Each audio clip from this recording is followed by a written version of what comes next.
সময়বোৰ যে কেনেকৈ ডেউকা মেলি উৰে গমেই পোৱা নাযায়। কৰ্মসূত্ৰে চহৰত থকা মানুহবোৰে গাঁৱৰ সেই প্ৰাণ চঞ্চল দিনবোৰ শৈশৱ কৈশোৰৰ মিঠা মিঠা সোঁৱৰণি বুকুত কঢ়িয়াই ফুৰে অহৰহ।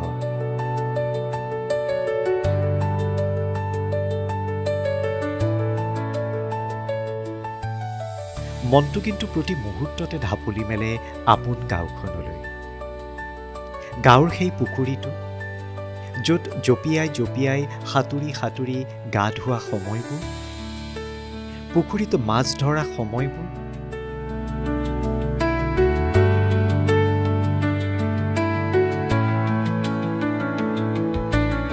আৰু সেই সজাল ধৰা পথাৰখন,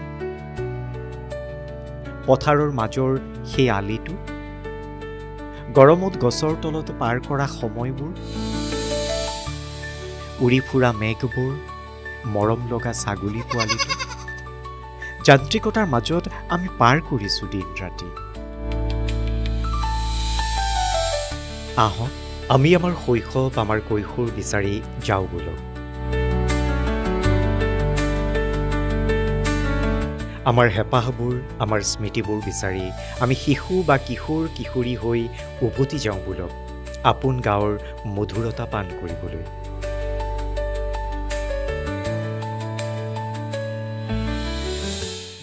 শীততাপ নিয়ন্ত্ৰিত কোঠাৰ পৰা ওলাই আপুনিও আহিবচোন এদিন শাওনৰ পথাৰৰ বোকা গছকিবলৈ।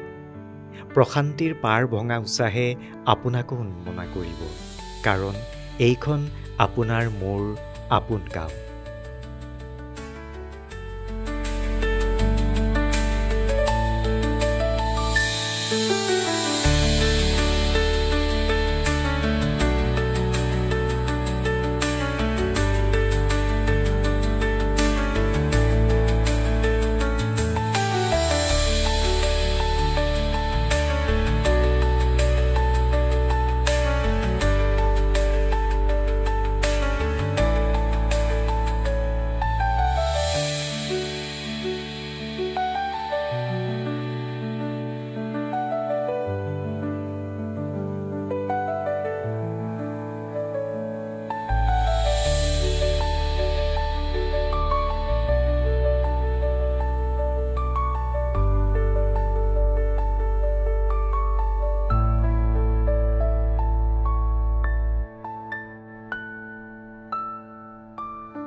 শুদ্ধ আৰু বিস্তৃত বাতৰিৰ বাবে চাই থাকক নিউজ ডেস্ক ৰিপৰ্ট।